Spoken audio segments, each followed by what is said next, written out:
that an audio visual recording of the meeting is being made. At this point, before we go any further, we're going to take time to introduce the interpreters. Terrific. Thanks, Jay. Yep. We'll start with Shirley and afterwards go to Aurora. Hi, good morning. This is Shirley. Đây là thông dịch viên người Việt tiếng Việt. Tên là Shirley và đây là cuộc trình bày của BPDA, nghĩa là cơ quan lập kế hoạch phát triển của Boston. Thank you. Aurora, you are muted. Buenos días, mi nombre es Aurora Paul, soy su intérprete de español y voy a estar interpretando esta reunión para la ciudad de Boston. Gracias. Terrific. Thank you. Now we'll go to Sarah and then Jardine. Good morning, everyone. This is Sarah. I'm the Mandarin interpreter for today's meeting. 大家早上好，我的名字叫做 Sarah， 我是今天的普通话传译员。待会在我们的这个传译频道打开之后，您只需要点击屏幕右下方的地球图标，然后选择中文、普通话或者 Mandarin， 就可以听到我的这个同声传译的频道。谢谢大家，待会见。Thank you. Good morning, everyone. My name is Jardine, and I'm this morning's interpreters for this meeting. Bonjour tout le monde, moi c'est Jardine et c'est même qui a interprété pour nous pour réunion matin. Merci. Terrific. And then we'll finish it off with Zenilda and Joan. Thank you. Hello. Boa tarde, meu nome é Zenilda, também sei que meus intérpretes de cabo-verdiano. Durante a reunião de hoje, se nos pretende acesso à interpretação de cabo-verdiano, nós clica naquele globo e nos seleciona cabo-verdiano. Obrigada, thank you. Good morning, everyone. My name is Joan. I'll be the Cantonese interpreter for this morning's meeting. 大家好，早晨，我係鍾，會係今日廣東話嘅傳譯員。一陣間主持人打開呢個翻譯頻道嘅時候，你會見到熒光幕下端有一個地球儀嘅標誌，點選地球儀，揀廣東話或者 Cantonese 就可以聽到我今朝嘅即時傳譯。唔該晒 ，Thank you. Thank you all. The interpretation channels are now open. So back to you, Jay. Thank you. At this point, I'll take a roll call of zoning commissions. Joe Hatton. Present. Michael Nichols. Present. Michael DeMella. Present. Nelson Arroyo. Present. David Ma. Present. Drew Leff. Present. Aisha Miller. Present. Midori Morikawa. Present. And Ricardo Ostrich. He's having some issues, Jay. He's trying to log back in. No problem. We'll get back to Ricardo and Jay Hurley. I am here.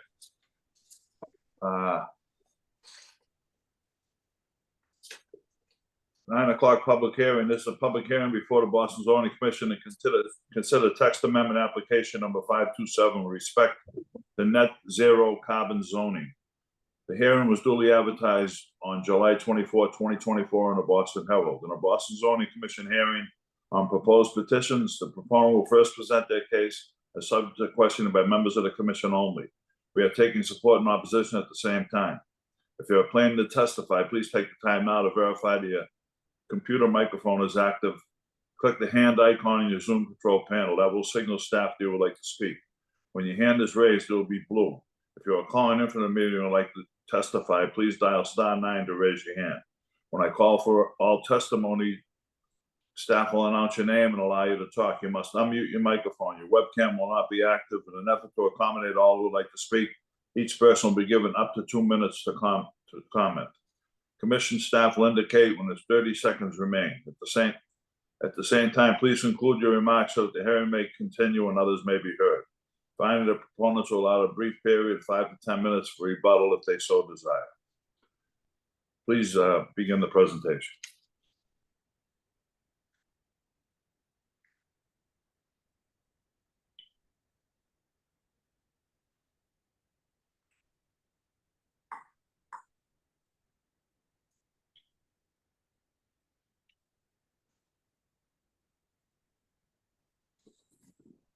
I'm not hearing anything if you're speaking.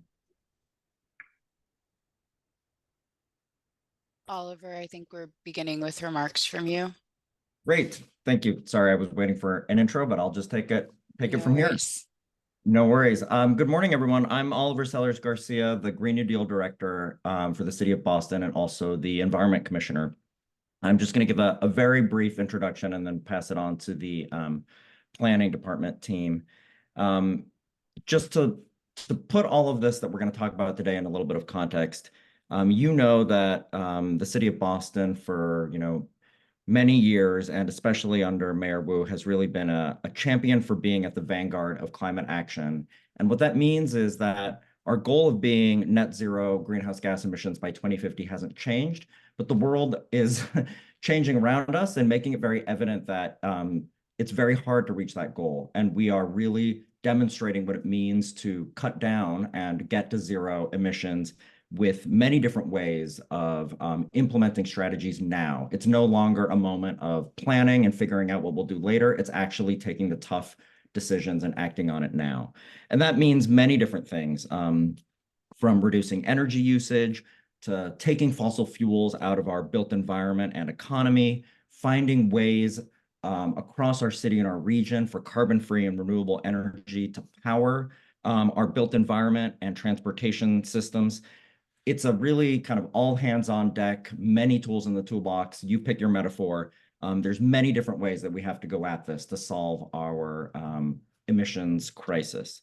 And zoning is just one of those tools that is really going to help with the slice of our emissions that come from new buildings, and is really focused, the proposal before you, on making new buildings the best that they can be, from the energy that goes into constructing and the materials that go into buildings, to the energy used on site, and also the energy that powers these buildings for decades to come. This is a creative way to tackle the new problems that are facing us, even as we continue to incrementally move forward in making more sustainable buildings. And what I think is most important is that this is really in the tradition of the BRA, BPDA, and now planning's approach to moving forward in steps, but constantly pushing the envelope and leading the nation in ways that become, as we've all seen, mainstream over the years. So thank you for letting me put a little bit of that table setting at the beginning, and I'm really excited to let the team walk through the details of the proposal. Thank you. Thank you. Great, thanks, Oliver. Thanks to the commissioners on the call this morning. I am Travis Anderson, the Senior Infrastructure and Energy Planner here in the Planning Department of the City of Boston. I am also joined by my colleague, Astrid Walker-Stewart. We're just going to walk you through a slide deck going over the zoning proposal. And if you could go to the next slide, please. And next slide. Just a bit of run and show. We'll talk about the City of Boston's carbon neutrality goals overall, what we are currently doing in the city to decarbonize new buildings, a review of the net zero carbon zoning proposal, and then next steps. Next slide, please. So within this proposal, we're really looking at two types of emissions. One side is embodied carbon or upfront carbon that's associated with the materials of building. Say it's the drywall within a building. What's embedded in that product as it's manufactured? What sort of carbon emissions are associated with it through its lifetime? And then we're also looking at building emissions associated with operations on site. So anything associated with heating, cooling, plug loads, anything along those lines to keep the building functioning and operational. And really what we're trying to do here is look at embodied carbon as a reporting metric, and then building emissions as more of like a net zero standard. So next slide, please. What we do know currently is 70% of our community's carbon emissions come from the built environment or buildings. Most buildings currently are powered by fossil fuel and electricity for their operations. Next slide, please. And buildings also can be designed to minimize emissions. So this can be done through increased efficiency or energy conservation measures that we find within the energy code, reducing a reliance overall on fossil fuels. We call this decarbonization, and also bringing in using renewable energy on site. So thinking about solar panels or photovoltaics on site, potentially wind power. Next slide, please. We also know that Boston is currently producing more CO2 or carbon dioxide than it is currently offsetting. So we're currently at an imbalance, and this really is kind of worldwide. We've seen studies and reports come out over the past decade that has been highlighting this, and really this is a way for us to start addressing this within Boston's carbon future. Next slide, please. Part of this is to drive towards zero by 2050. So this is a major goal of the city, is to be net zero overall by 2050. And here you can see that, start seeing that glide path moving down toward meeting that goal. We're getting there, but we're not quite there. Next slide, please. So what are we already doing to decarbonize new buildings in Boston? Next slide. We currently have the current zoning, which is Article 37, or the Green Building Standard. This requires buildings to be LEED certifiable. This is an environmental review that's done with a team of experts through the Article 80 review process, looking at ways to reduce environmental impacts associated with buildings as they come through the development review pipeline. Next slide. We also have the City of Boston's Building Emissions Reduction Disclosure Ordinance, also known as BERDO. This is another way to reduce emissions for existing buildings. So these are projects that are already built, they've been around. This is a way to sort of start thinking of ways we can sort of decline their emissions overall and have them decarbonize. Next slide. BERDO applies to residential buildings with 15 or more units, non-residential buildings that are 20,000 square feet or above. And you can see here an example of an office's emissions standard by year. So starting next year in 2025, the first reporting year, you can start seeing this sort of step down to zero through the BERDO emissions requirements. So after a building is up in operation, they have to meet a certain threshold or emissions standard. Next slide. And you can see these limits are set forth by building typology. This is just an overview of what that step down looks like, anywhere from assembly to food services to healthcare to technology and science, what those emissions limits these projects have to meet and then achieve every 5 years as this steps to zero. Next slide. So we also have the Building Energy Code, the state code within the state. Next slide. We currently have 3 versions of the energy code. We have a current base energy code. We have the stretch code with amendments, which is sort of a layering on of additional energy conservation measures associated with Massachusetts across the board. And then we have the specialized energy code, which is an even more additionality of emissions, energy efficiency measures within the stretch energy code. The city of Boston adopted the specialized energy code. It's one of few municipalities to kind of come out front and take this on. And January 1st, 2024, this went into effect. And this is really a way for, again, for Boston to sort of step into the energy code space to make sure that we're producing the best buildings and increasing best practice as much as possible. Next slide. What the specialized energy code does, it incentivizes electrification for any building that's mixed fuel or that uses a combination of fossil fuels and electricity for heating and cooling. It also requires them to pre-wire. So when they come in, they must, get ready to electrify down the line. And mixed fuel buildings also have a requirement to look at PV analysis to see if they can support solar on site. Next slide, please. Also in line with this, for residential projects, any multifamily housing over 12,000 square feet or above has to look toward Passive House certification as one of the primary pathways. Passive House really heavily focuses on heating and cooling metrics, a little bit of building science mixed in on how to have the buildings perform best in terms of energy efficiencies overall. It also really increases indoor air quality. There's lots of great elements associated with Passive House. Next slide. So through a combination of, the specialized energy code and BERDO, we really have a great combination of buildings, what they're doing from a code perspective, as well as what they're doing once they're in operation. So if you can go to the next slide. The question is, how can zoning help support and further support these decarbonization goals overall? And I will pass it over to Astrid to walk us through that. Thanks, Travis. Good morning, everyone. My name is Astrid Walker-Stewart, and I am a zoning reform planner in the city's planning department.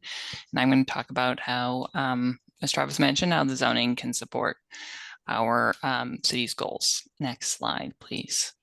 So the net zero carbon proposal builds off the existing article of maintaining the LEED certifiable requirement and introduces two new requirements to align with the city's carbon neutrality goals. The first one, we're introducing a requirement for net zero building emissions, and then the second one, we're requiring reporting on embodied carbon. So we're looking at addressing the two key emissions Travis discussed at the beginning of our presentation. Next slide, please. So the proposal applies to new construction filing a project notification form on or after July 1st, 2025. These requirements apply to new buildings that are larger than 20,000 square feet, new buildings with 15 units or more, and additions that are greater than 50,000 square feet. The proposal does not apply to renovations, changes of use, so it doesn't apply to office to residential conversions and additions smaller than 50,000 square feet, as we want to encourage building reuse and preservation of existing buildings, as that promotes low embodied carbon. Next slide, please. New project filings will be required to meet the net zero carbon emission standard starting July 1st. And the graph on the right, which we saw at the beginning of the presentation, highlights that the net zero carbon proposal accelerates the existing timeline in place under BERDO for new buildings. So they're meeting net zero emissions in 2025, as opposed to the existing system, which is set for 2050. So buildings will demonstrate during the planning review process that they're designed to be net zero ready. Once a building is in operation, so it's built and up and running, the compliance with the net zero emissions will be demonstrated through BERDO's existing compliance mechanism and annual reporting pathways. So we're building off of existing systems. Next slide, please. For hospitals and general manufacturing uses, given their complexities related to mechanical systems to achieve zero emissions, their specialized equipment and unique energy demands, they will have phased-in requirements. So the blue columns show the existing BERDO requirements, what they would be currently expected to meet, and then in green, the net zero carbon standards. So once again, accelerating the timeline, stepping down to net zero by 2045. Next slide. Similarly, labs will also have phased-in net zero requirements due to their complexities related to their unique energy demands and technology constraints. Next slide, please. And last but not least, the zoning introduces embodied carbon reporting. So large buildings greater than 50,000 square feet will be required to provide structure and enclosure life cycle assessment. And then for smaller buildings, they will be required to report on their embodied carbon through a checklist and sustainability narrative. So we've made this distinction between small and large projects because we're cognizant that different teams at different scales have different capacities. Next slide. So the net zero carbon proposal draft was released on April 26, 2024. We had a 32-day comment period during which we held a public meeting, 4 office hours, and then we also had a closeout public meeting. And we received a fair amount of feedback, 84 comments through our feedback form, and 8 comment letters. Next slide, please. So distilling down to the key topics we heard during engagement, we heard feedback on our sustainability certifications. We also received feedback that people need more clarity on the review process and expectations. feedback on the date the zoning would go into effect and the filing cutoff. Similarly, concerns about the impact on development. And then lastly, feedback on the embodied carbon reporting. Next slide. So for the feedback on maintaining the LEED certifiable requirement, we heard varied feedback. We heard individuals suggest that we require more stringent LEED standards. We also heard support for maintaining LEED certifiable as proposed. And then lastly, we heard that we should remove the requirement to allow flexibility to pursue other certification pathways. We decided to continue to maintaining the LEED certifiable requirement as we recognize the importance of additional sustainability review. There is familiarity with the existing review process with both developers and internally, so we wanted to create continuity with the review process. And also keeping it at the LEED certifiable level allows flexibility to pursue other rigorous sustainability certifications. Next slide. So the bulk of the feedback we heard centered around the effective date and the filing cutoff. We heard that the proposal should establish clear expectations upon a project's filing. So proponents are not subject to some new requirements mid-review. We also heard a desire for an earlier effective date because, reducing building emissions is a real priority for the city to address climate change. And lastly, we heard a desire for a later effective date because projects need time to prepare. Also concerns about aligning with the timeline of the greening of the electric grid. And there was also concern that the proposal will stall desired development in Boston. Next slide. So I'm going to run through each of those points. So in terms of establishing clear expectations, the net zero carbon applies to projects filing a PNF. So at the beginning of the project's review, so we set clear expectation upon a project's filing and ensures that the applicability of net zero carbon requirements is not affected by, let's say, the Article 80 approval date, which can change outside of the proponent's control. We also want to align with standard legal procedures. And this also ensures that projects are not subject to new requirements mid-review. Next slide. In terms of why not we're introducing the proposal earlier. So the building code, which Travis talked about, is the primary driver for on-site building emission reductions. So it's doing a lot of upfront work to address emissions. New linkage fees went into effect January 2024, and IDP requirements will go into effect in October. So a net zero carbon July 1st, 2025 effective date ensures that projects are not subject to increased cost all at once. This July 1st, 2025 date also allows project teams to prepare ahead of adoption and allows our internal team to develop easy, sort of straightforward compliance pathways with the zoning. And then lastly, next slide, please. Why not introduce a proposal at a later effective date? As Oliver highlighted and Travis highlighted, the mayor and the city's climate action plan prioritize achieving carbon neutrality for new buildings. So we have an opportunity here to do that. This also still allows project team to have over a year to prepare for the compliance requirements. And then we're also introducing, because we're cognizant that some uses have or sort of challenges that are tied to their use, that we have introduced the phased in requirement for high ventilation and general manufacturing buildings. Next slide. And in terms of feedback on the embodied carbon reporting, we had a lot of support and excitement around this and suggestions on how to collect the data and recommendations. So our next steps include collaborating with industry leaders on methodology and aligning with existing standards in Cambridge and Newton, and then eventually, once we collect enough data, the hope is to establish future requirements. Next slide.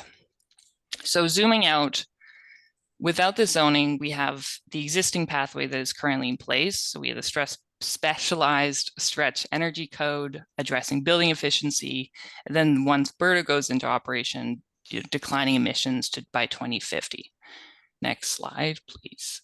So with the net zero carbon zoning, we're looking to achieve net zero emissions in 2025. So again, this proposal accelerates the existing timeline to reach our carbon neutrality goal. Next slide, please. Now I'm going to pass it on to Travis to talk about how buildings comply with the requirements. Thank you, Astrid. Next slide. So buildings will come in, as Astrid mentioned, during the PNF, and they will be designed to demonstrate their net zero ready under this zoning proposal. Article 37 already has a series of milestones set up within the review process. Those will remain the same. Those are come in at initial filing. There's also the design permit filing, and when a building goes for a C of O, there's also a filing. They come in from there, and those are just to kind of verify that the building is remaining on course for what was previously agreed upon during the board memo. Next slide. And really what this is setting up buildings for success under BERDO. So when that handoff happens from the zoning or the net zero ready building to the net zero carbon building, once they're in operation, having assurances that we've helped work with the project teams and vetted a lot of some of the details to make sure that the BERDO team has all the information they need. And again, really to help set up everybody for success as they go through their annual reporting under BERDO based on either the phase-in emission requirement or the net zero requirement. Next slide. And how can buildings decarbonize under BERDO once they're in operation? So BERDO looks at a few different pathways. There's direct emissions reductions in the building. Again, this is really sort of looking at like what the specialized energy code can undertake, improving insulation, efficient heating and cooling systems. For existing buildings that are doing retrofits, this is pretty important. For new construction, a little bit easier because you can sort of put that in the building up front. Well, it also encourages the installation of renewable energy. So thinking about how you can provide on-site renewable energy first, but there's also the eligibility to purchase renewable energy credits, also known as RECs or Mass Class 1 RECs, which really look at providing renewable energy within the New England area. There's also the ability to do what's called a power purchase agreement. That's where projects can look to sort of source clean energy from outside New England, but it has additionality requirements associated with it. So the PPAs have a little bit of a different requirement. And then under BERDO, you also can do the alternative compliance payments, also known as ACPs. These are for buildings that have fossil fuel in them. They can only use the ACPs. And those payments go into the city's new Equitable Emissions Investment Fund. And that's really catered to support further decarbonization of buildings, especially within environmental justice communities. Next slide. This is an overview of the renewable energy options under BERDO. I won't go through all these in in-depth detail, but just to really highlight that you can also take advantage of Boston Community Choice Green 100, which is a great municipal aggregation program that the city of Boston offers. There's a lot of stability in terms of how much it costs per kilowatt hour under BCCE. You can also do the Mass Class 1 RECs that I mentioned, as well as the power purchase agreement and local renewable energy generation. Next slide. Under BERDO, there's also a series of flexibility measures that can be taken. We can unpack these a little bit more during the Q&A, but there are ways in which buildings can do a portfolio. Individual compliance schedules won't be applicable under the new zoning, but there are ways in which you can have a hardship compliance plan that must be approved by the BERDO review board, and that's a really sort of a narrow pathway for any hardship to compliance, but we can talk through the details of that a little later on. And next slide.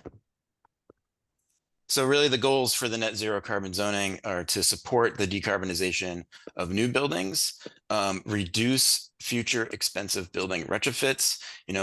I like to think that we're only 25 years away from meeting zero, and in a building's lifetime, that's really not much time. A lot of the mechanical systems that will be in place when a building gets built now will still be functioning 25 years from now. So really this, again, setting up projects for success to avoid any future expensive building retrofits. This is also an initiative to help accelerate the adoption of renewable energy, both within Boston and outside of Boston. We know that carbon emissions don't really know city-state borders. This is an issue that we need to address collectively. And this is also a way for us to position Boston as a climate leader at the forefront of building sustainability. Next slide. We've also heard a lot of questions around anticipated cost for this. So this is really, if you look at these 1, 2, and 3, this is kind of starting with the least cost option, which is the Boston Community Choice Electric Green 100. Historically, the Green 100 has been lower than the Eversource base rate as of July 1st this year. It's actually a little bit higher, just under 1 cent per kilowatt hour. That BCC is a little bit higher than the Eversource base rate. But again, this is a great way to further support municipal aggregation programs and to really encourage residents to adopt clean electrons and where they're coming from. This also establishes, a good pricing metric for 2 years, whereas the Eversource rates, those can shift either every 6 months, or for industrial uses that can even change quarterly. So we anticipate seeing changes in January again to the Eversource rates, and we're hoping that BCCE will again be lower. As far as renewable energy purchases, these really are an adder of about 3 to 4 cents per kilowatt hour is one way to think of it. It also could be considered about a 15 to 20% cost for the RECs. But again, this is really contingent on how the project teams make these purchases and pursue these renewable energy credits.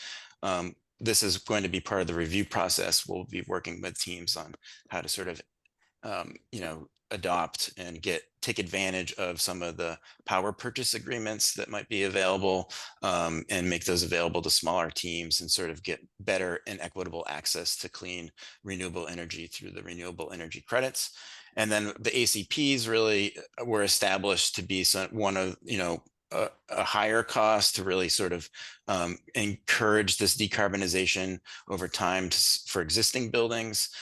So we anticipate most new construction projects will sort of fall in the BCCE Green 100 or the renewable energy credit phase.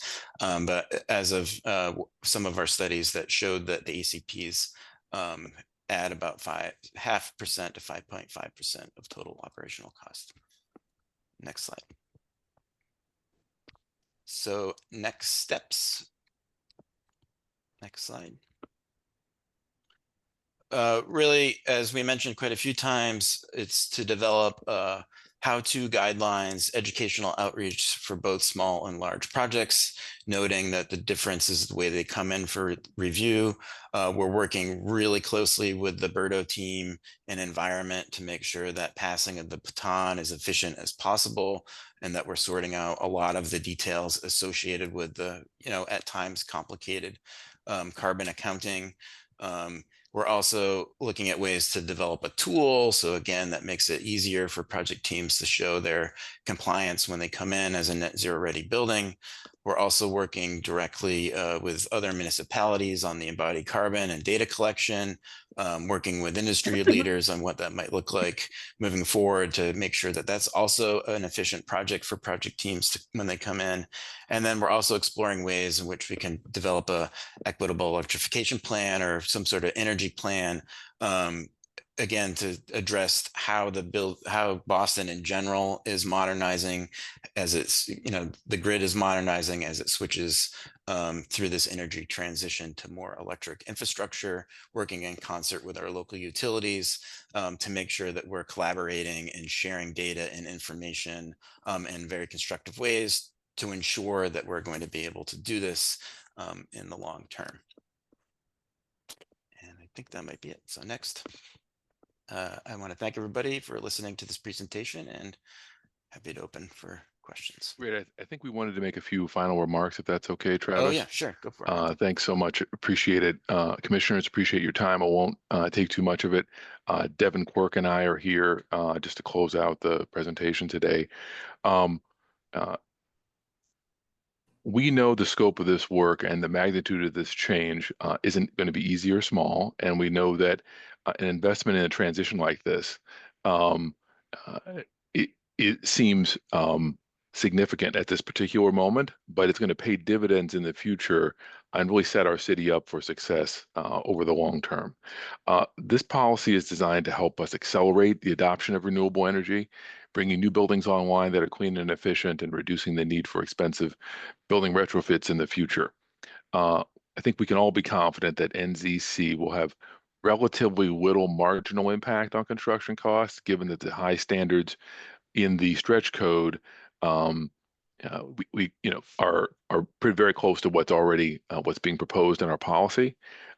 So the cost of compliance will decline further as the electrical grid decarbonizes, as Travis was sharing, to the point where the projects should see the benefit of complying with these standards.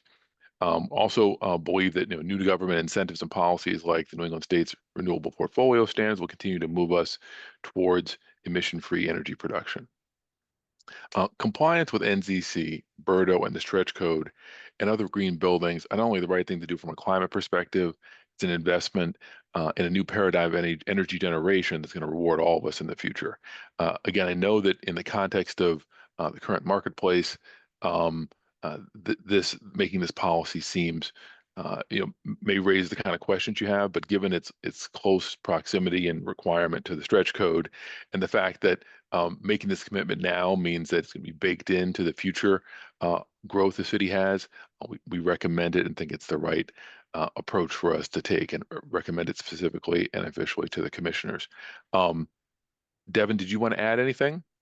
Yeah, I'd be happy to, Arthur. Commissioners, I'm Devin Quirk, Deputy Chief here, and as I take the baton from Arthur, I just wanted to also add my voice to why we think this is so important. As you've heard from the entire team today, this policy further entrenches Boston as a leader on climate policy in the US, and is an important step forward in meeting Boston's goal of carbon neutrality by 2050.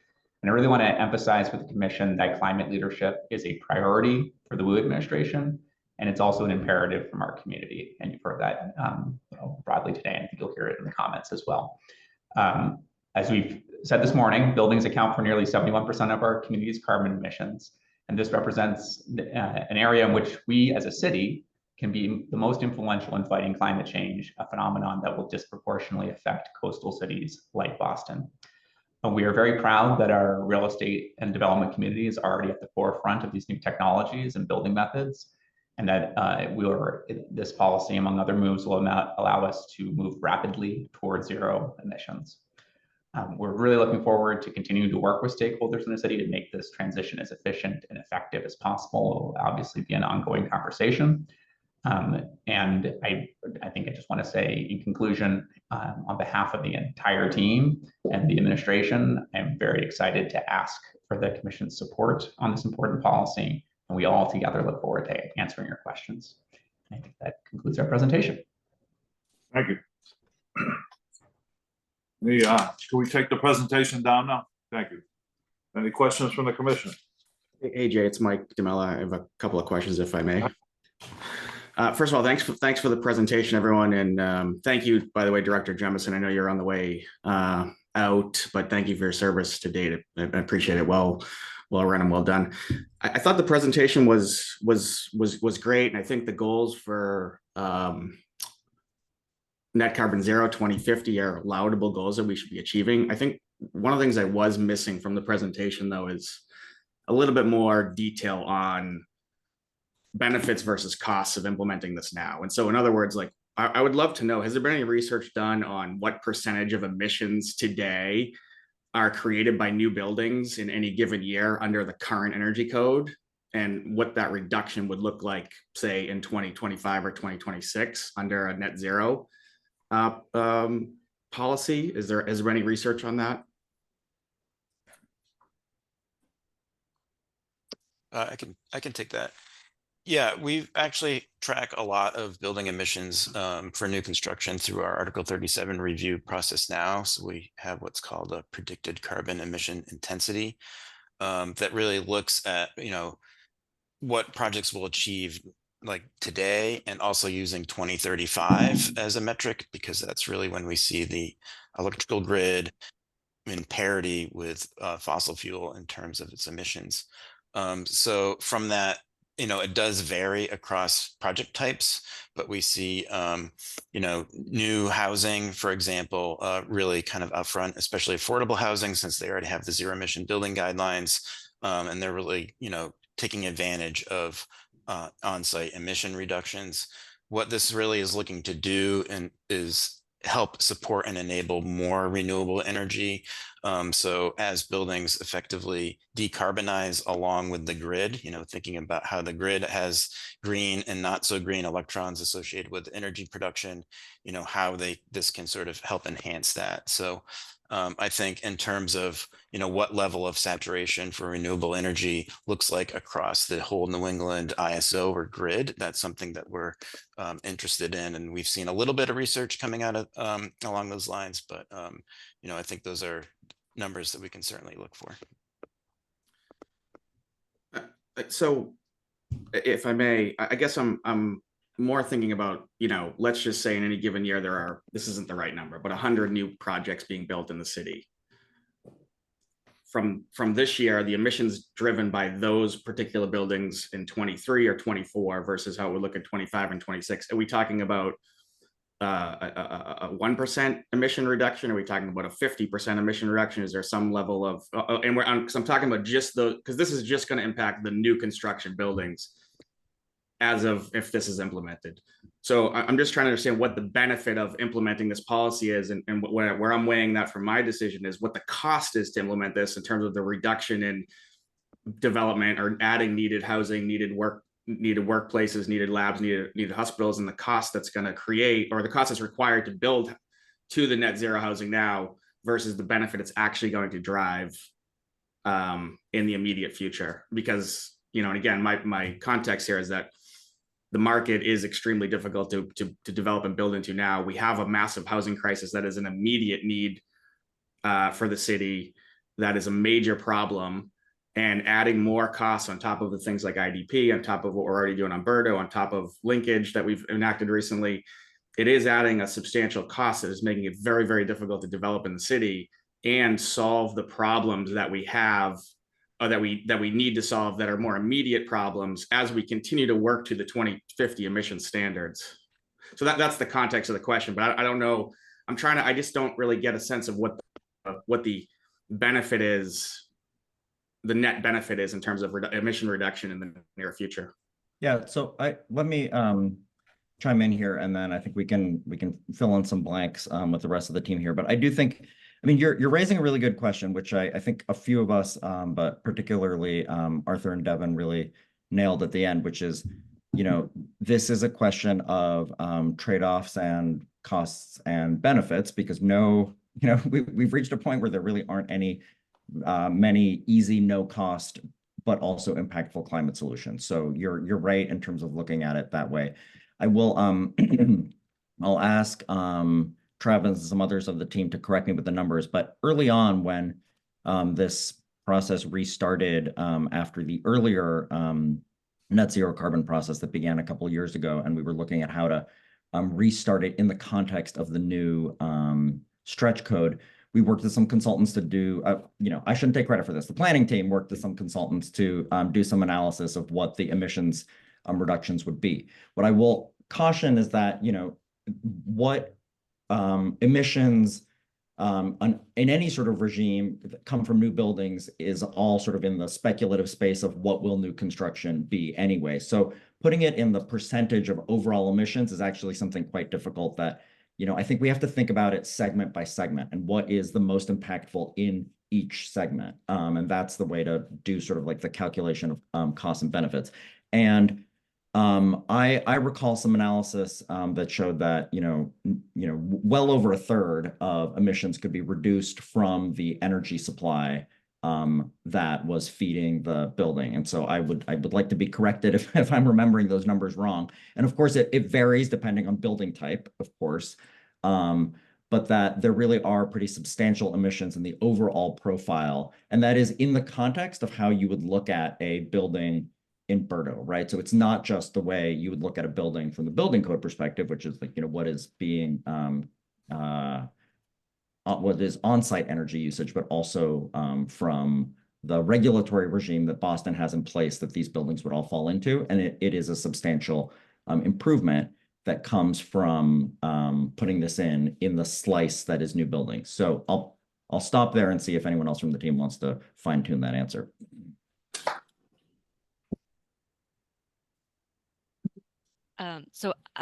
Good morning, commissioners. My name is Hannah Payne. I'm the Director of Carbon Neutrality in the City of Boston's Environment Department. So I run the Berto implementation of Berto. So one thing I just want to note, and add to what Oliver shared is that these new buildings that are being built would, otherwise already be coming into Berto. What this proposal is doing is just moving up what they're already doing. And we are asking a lot of existing buildings to decarbonize. I think this proposal is really asking new construction to kind of do to a similar level, but because they're able to do more from the outset with the specialized stretch code, kind of build from the outset that very low carbon building and meet that zero emissions at an accelerated timeline because they're better positioned to do so. So it is, it's moving it up some, but we're also asking existing buildings to buy renewable energy for their Berto compliance as well. So I just wanted to add some of that context and happy to clarify any questions around how Berto interacts with this proposal. And actually, Hannah, I had that was one of my kind of thoughts, because I understand very clearly from this the benefit for new buildings, to be the requirements.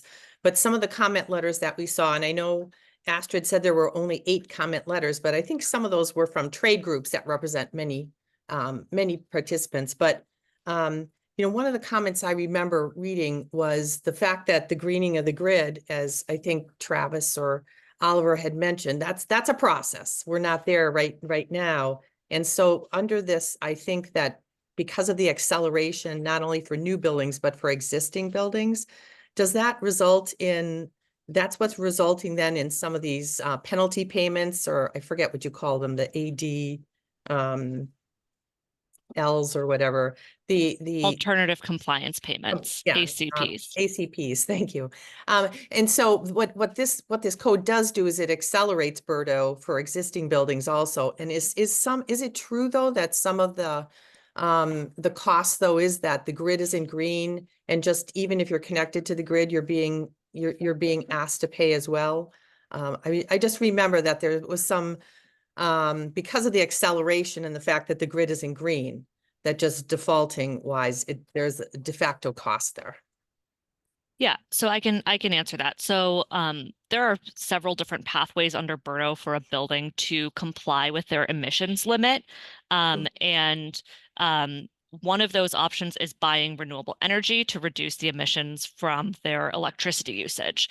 So that can be buying renewable energy through a long-term power purchase agreement, which can give building owners kind of longer-term stable pricing, enrolling in Boston Community Choice Electricity. So that's that program that Travis was talking about that has had, even better pricing than Eversource historically, and we're committed to, making sure that's a stable, good price for customers through that. And what this is doing, and then the alternative compliance payment is an option. If you have emissions above your limit, you can make that payment, and that's going to reinvest in environmental justice projects that have emissions reduction projects that have environmental justice benefits in Boston. So really for these new buildings, what we anticipate seeing is that they will be, better positioned to, from the get-go, be poised to buy renewable energy, which we're already asking existing buildings to do for their Berto compliance in most cases, and be able to take advantage of, opportunities for that longer term pricing, potentially get lower renewable energy rates and help really generate the renewable energy that we need to see and drive that transition that we need to see locally on our grid. Right. No, I agree with the new construction. I think that's very clear, and I think that the July 1st date is a reasonable way to accommodate that. I just guess my question is more on the existing buildings as well, and the fact that because the grid is in green, you know, that also has to happen, which isn't in the control of our zoning code. So I think I remember someone in this presentation, and maybe it was Arthur, you know, just, you know, really noted that, you know, we must do this, and then monitoring it over time is going to be very important to make sure that there aren't some unexpected adverse impacts. Hopefully there'll be unexpected positive. Yeah. And one thing I'd just like to clarify is there's no acceleration of this for existing buildings. Berto is completely separate, and Okay, so Berto, okay, all right. Yep, I had thought that and part this of it was this is quick. All right. only changing the emissions limit for new buildings. So Okay. that's just want to clarify that. All righty, thank you. Yeah, and simplistic form, we have on the one side the specialized energy code, which is really driving the baseline for energy efficiency in buildings as they come in to get their building permit now. On the other side, we have Berto that is applied to buildings once they're in operation. And then we have zoning that really sits in the middle. And the zoning is really, again, having that net zero ready component to it. So looking at it from a zoning perspective, how are they utilizing the site, how the massing of the building works, you know, thinking about ratios of the building and how its form is generated. Really, that's kind of where the zoning is coming into play. And then thinking about how that also addresses the sort of, you know, net operations or net emissions associated with that building. So again, that's really kind of where the zoning sits. Okay, thank you. Thank you very much. Any other questions from the commissioners? Hearing none. Jay, Go ahead. I do have a couple of questions. Somewhat building on Michael DeMella's questions. Why do we need to, you know, for a developer, we have so much complexity right now in zoning, all the things that you have to go through. Why do we have Berto set up? We have a timeline that people have bought into. Why do we need zoning to make I have several questions. That's the first one. Why do we need zoning? My sense is that we don't need to. Do we really need to add a new rule, a new requirement? We already have all these other things in place. Why do we need zoning? So first, that question. Good question. Kathleen Onifer, Deputy Director of Zoning in the city. So I think to you know, as the team is explaining, there are two sort of really significant emissions actions that both the state, right, has taken in the specialized stretch energy code for building new buildings, and the city has taken in Berto to really address that operations question. What this zoning really does is make this a critical part of the Article 80 review process. And we think that is really important because some of the actions that you as a project team might take to set your building up for success, right, under the Berto Zero of the future are things that might have trade-offs with other components of the Article 80 process, particularly right around how that impacts other components of site plan review and building design and other sort of infrastructure and investments that you're making as part of that whole process. So that by embedding that as part of the review of this project and development review, we're making it so that these projects really can be successful under Berto under the long term. And again, all buildings under Berto under the long term are going to be going down to zero. So we think it's just really critical, particularly for new construction, that we're setting them up for success through Article 80. And we're really weighing those trade-offs seriously and with equal importance as all of the other, you know, important and complex things we analyze in Article 80. But can't developers have to weigh a whole lot of different components? I mean, we have a problem right now. We really need more housing in this city. it's become very expensive to do that. We've added to that by increasing linkage and IDP, linkage significantly, IDP very, very significantly. And now we're adding this. And I might also say, gee, I think, oh, gee, we realize that all these things have come together sort of close. We're going to be extending this out a whole 9 months. I mean, that kind of got me, because we're really talking about all three of these things happening at once, and we're in a time where it's very costly to do this. Developers have to balance all these. They know they've got to get to the buildings have to get there over this timeline that has been set up and agreed upon through reasonable processes. Why now are we taking it and shortening it by 25 years? And if they know they have to meet this in their buildings over time, why not let them incorporate that into all of their decisions? Why do we need to add this? And is this really a way for us to get develop the housing and all those things that we need? I know we've got to get there, but it does take some time to do this. And all of a sudden, we're jamming it all together. I'm very concerned about that. Thank you, Drew.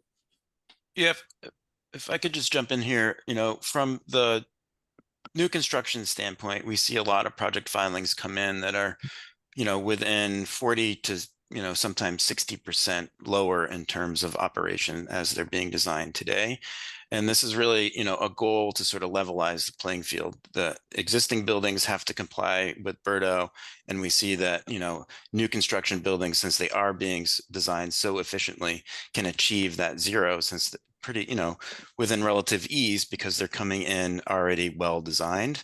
So, just to set that up again, that, the new construction, there's an opportunity for these buildings because they are so low load, they're so energy efficient, they can achieve this net zero compliance pathway, in alignment, or sometimes easier than an existing building may, because the existing landscape, you have an old building sometimes with, when I think about a triple decker, I used to think that taking a triple decker and turning into a net zero building was kind of like taking your old station wagon and turning into an electric car. In many ways, it's very complicated.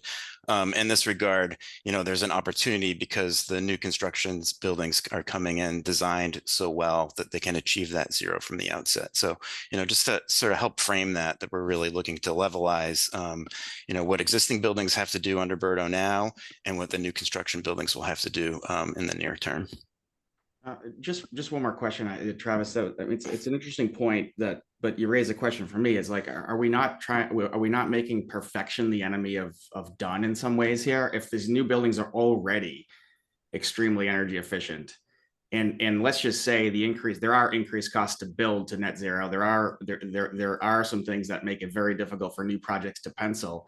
Are we discouraging the development that we need to solve other crises by trying to be perfect on net zero for new projects? That is my big concern. I think I'm not going to speak. I'll speak for myself. I am very much in favor of moving to net zero. I would never choose to put carbon or gas in a new home of myself by my own choosing.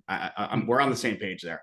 I just think this has, in my mind, and I haven't seen the numbers, I don't know that we even have the numbers from the questions I asked, whether this has any real tangible impact on emissions in a major way, but it's going to very likely exacerbate other crises that we have going on right now. And I think my concern in the long run too is by trying to be perfect on things like this in the short term, we are going to continue to create this bifurcation of the city where it's just going to be sort of haves and have-nots, and only wealthy people can live here. It's going to reduce the equity throughout the city because the cost of housing is so high. We can't add enough housing to really support what we have in a growing city. And so I think we're and I don't mean to editorialize here, this isn't the business session, but I think that we're trying to choose perfect in this one narrow area when we're already moving very rapidly along that path that's going to cause problems in other areas that we really need to solve for in the more short term.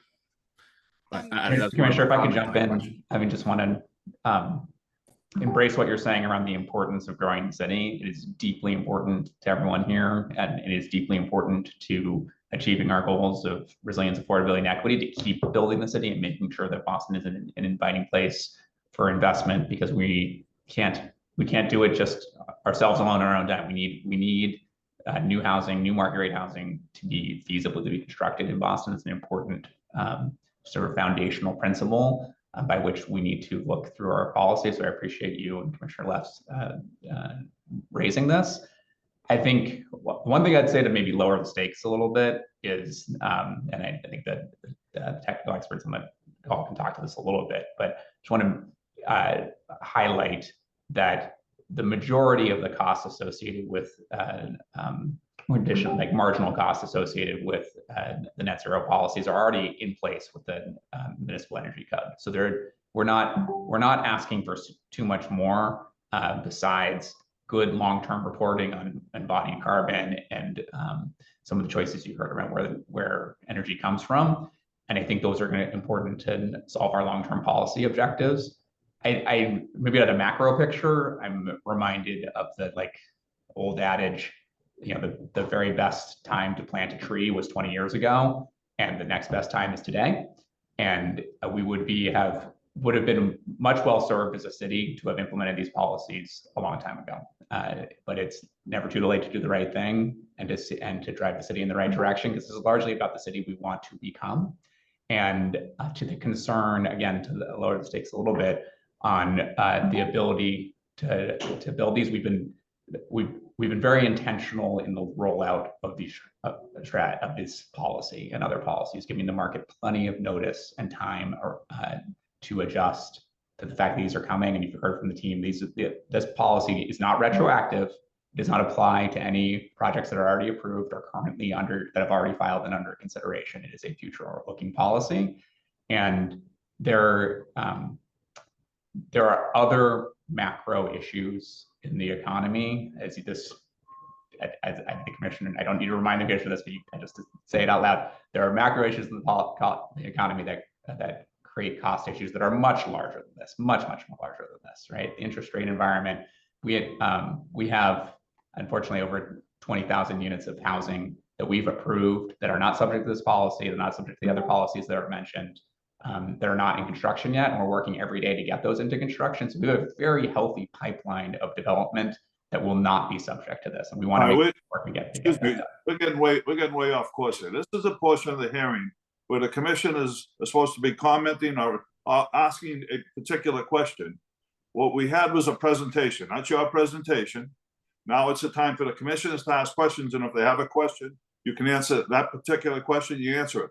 What we're doing here is editorializing, we're rehashing things over and over. We have other hearings to have today too. So we're at the point here, we're not in business session. We haven't even started public testimony yet. You'll have a chance at a brief 5 to 10 minute rebuttal at the end, as I noted.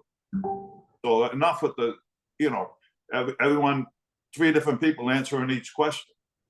Okay? Do we have any other questions from the commission? All right, Jeff, any public testimony?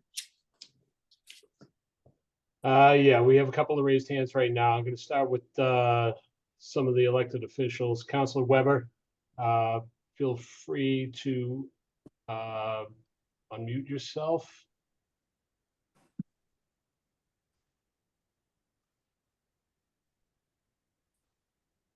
You should be all set, Councilor. Hello, can you hear me? Yes. Okay. Guess no video, no problem. Hello, my name is Ben Weber. I am the Boston City Councilor for District 6. I represent Jamaica Plain and West Roxbury. I'm testifying in support of the net zero carbon zoning proposal.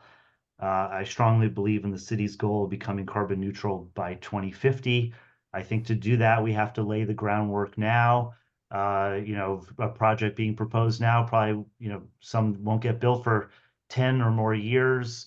Those buildings are obviously going to be here in 2050. And we have, by enacting these changes and this proposal, we can set the rules in place that will allow us to meet our goals by 2050. If we don't do this, I'd say there's some discussion about the cost, benefit analysis here. These buildings are going to have to go through costly renovations and changes later on, and we'll be having the same discussion about, well, what about the costs of becoming, carbon neutral?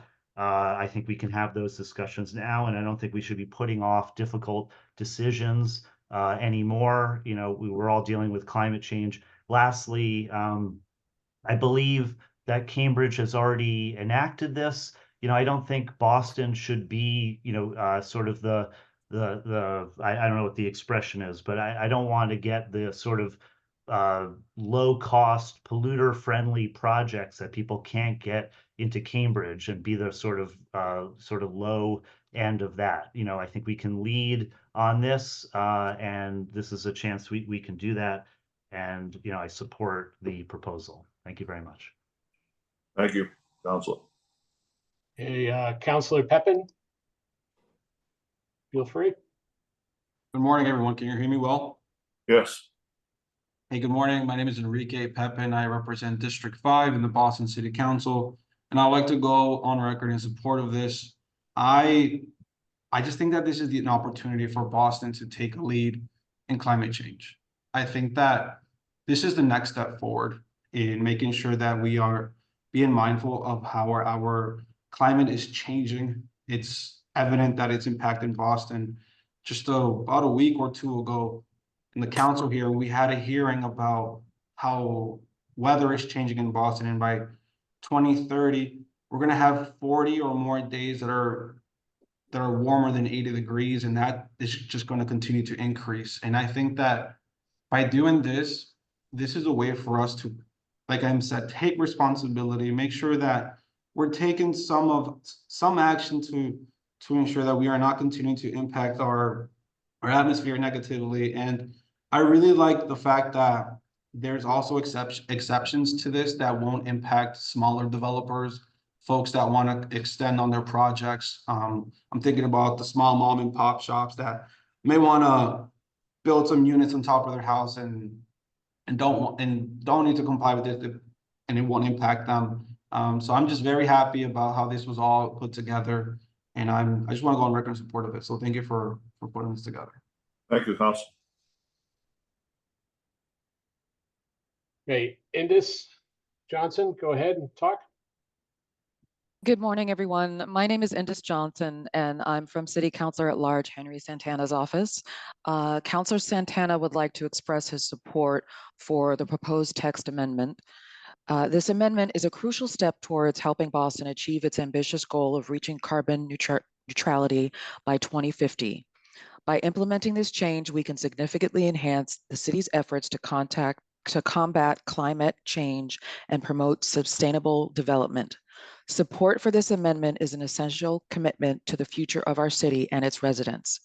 By prioritizing sustainability, we are taking proactive measures to reduce greenhouse gas emissions and foster healthier environment. Just want to thank you for your attention this morning, and we appreciate your consideration of this important matter. Thank you. Okay, Ellie Sanchez. Ellie, would you like to speak on this on behalf of the councilor?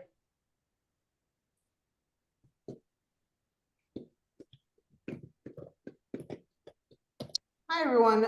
We submitted a written testimony, so we're happy to just have that letter on record. And thank you so much for your time. Okay, thanks, Ellie. Shyam, would you like to speak on behalf of the councilor?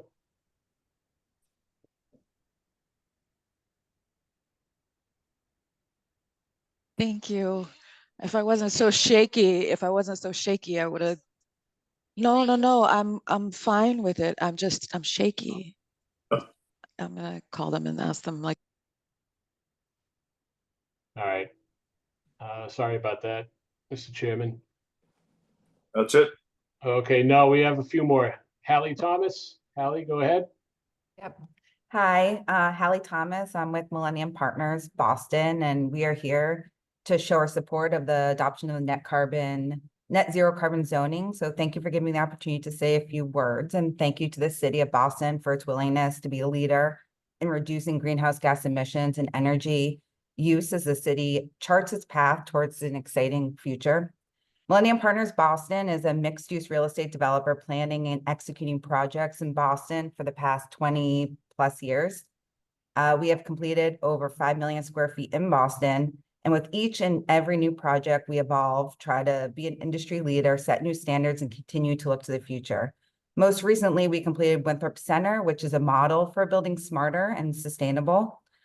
From the beginning, we prioritize energy reduction, and through innovation and leadership, the team successfully scaled up decarbonization and energy reduction strategies to become the largest passive house office building in the world, which essentially means Winthrop now uses the least amount of energy compared to any similar typology, and thus significantly reducing carbon emissions.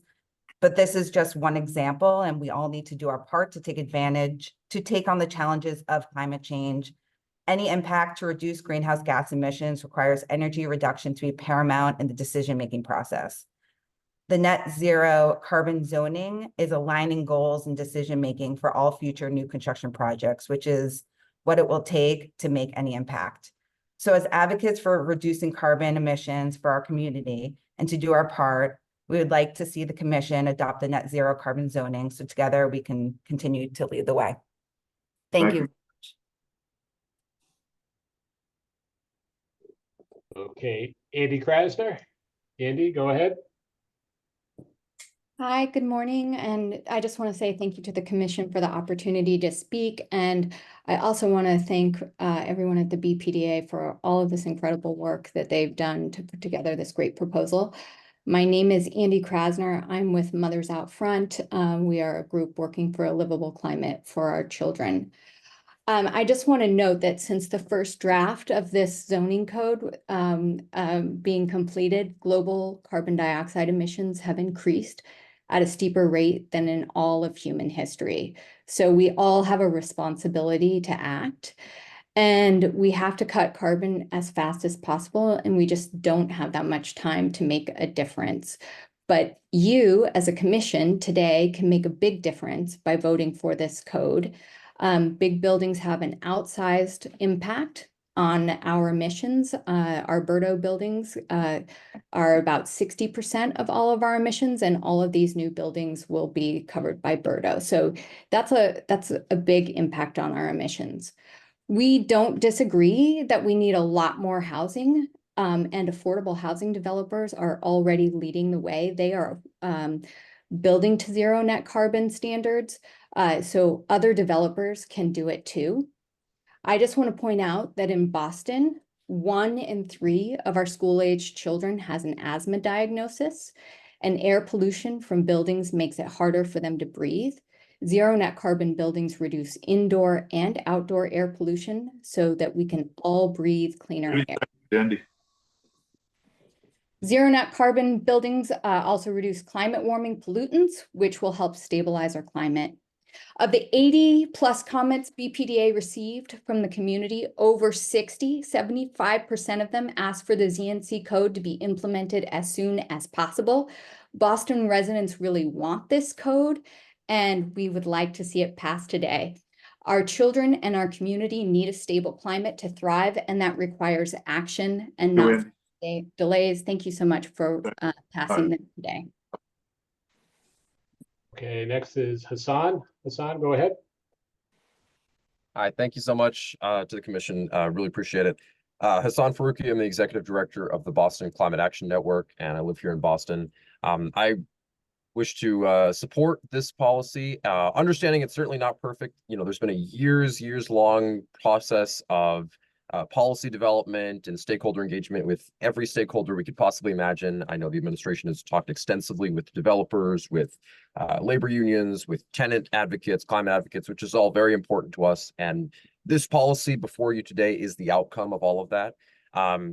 As I said, it's a compromise, and there are plenty of things climate advocates wanted to see in this policy that aren't reflected, but that's okay. I think this is a good policy. It's going to help us balance a few things, which is make sure that we can make our new constructions better while still making sure it's cost effective, while still making sure that we're not slowing down the pace of development, especially current development. And I appreciate that we have structured this in a way that protects the existing project pipeline, and importantly, that will avoid the costly retrofits down the line. It just doesn't make much sense for us to build something now and then 10 years later have to do a gut renovation to comply with BERDO.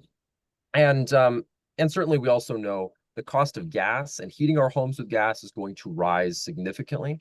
According to one estimate, it will double in the next decade and then increase exponentially after that. And all the estimates basically show it's going to go up a lot. We already have a lot of residents, many that we work with, that are struggling with those bills. We want to avoid those, so we appreciate your support of this policy. Thank you so much. Thank you, Hassan. Okay, Brian Sanford. Brian, go ahead. Hi, good morning, everyone. My name is Brian. I'm a resident of JP and a designer at an architecture firm here in the city working on affordable housing across Boston and Massachusetts more broadly. Thanks for the chance to speak.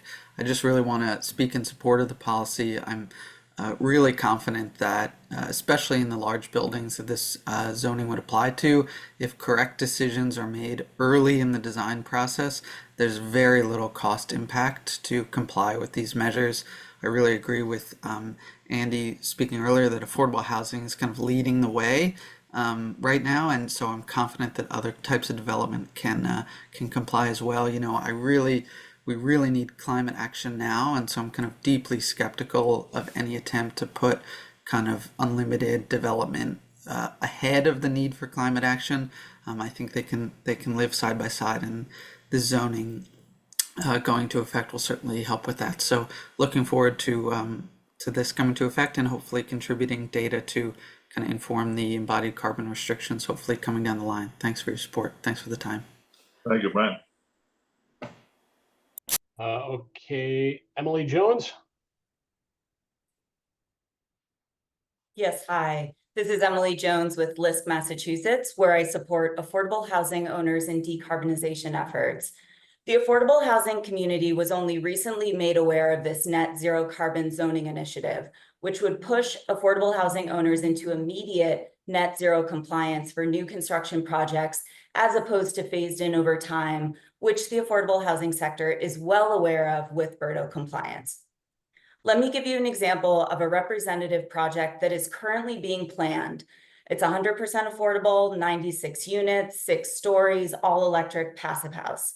To comply with this new immediate net zero requirement, the design building would need to offset 775,000 kilowatt hours per year. They have a proposed on-site solar PV system that will cover 112,000 kilowatt hours per year, leaving about 663,000 kilowatt hours to offset under this new regulation. Using the going rec rate of $40 per megawatt hour, that would cost them about $27,000 annually, or $663,000 total over the next 25 years. Using the current BCCE rate, the differential between the standard cost and the optional green 100 is about 2 cents. So that'd be $16,000 annually, or close to $400,000 total over 25 years.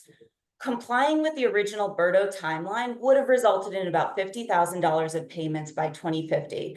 So with this new BCC payment of $400,000, the developer or the developer on behalf of the tenant Emily, have to pay at least $350,000 they were not expecting. Buying RECs would be even more expensive.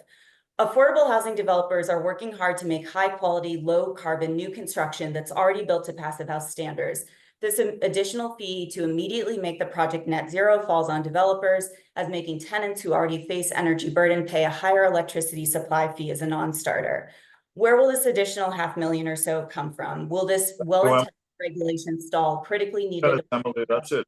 In an environment of finite housing Emily, resources? 2 minutes. 2 minutes are up. All right, next, I just want to remind everyone, if you wish to testify, please raise your hand now. I don't want to give it back to the chairman and then have somebody's hand come up at the last second. So please raise your hand now. Frank O'Brien. Frank, go ahead.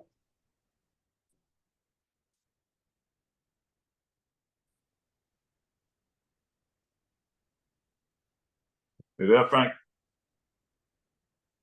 Yeah, good morning, everyone. Frank O'Brien here. I'm with Crane Ledge Woods.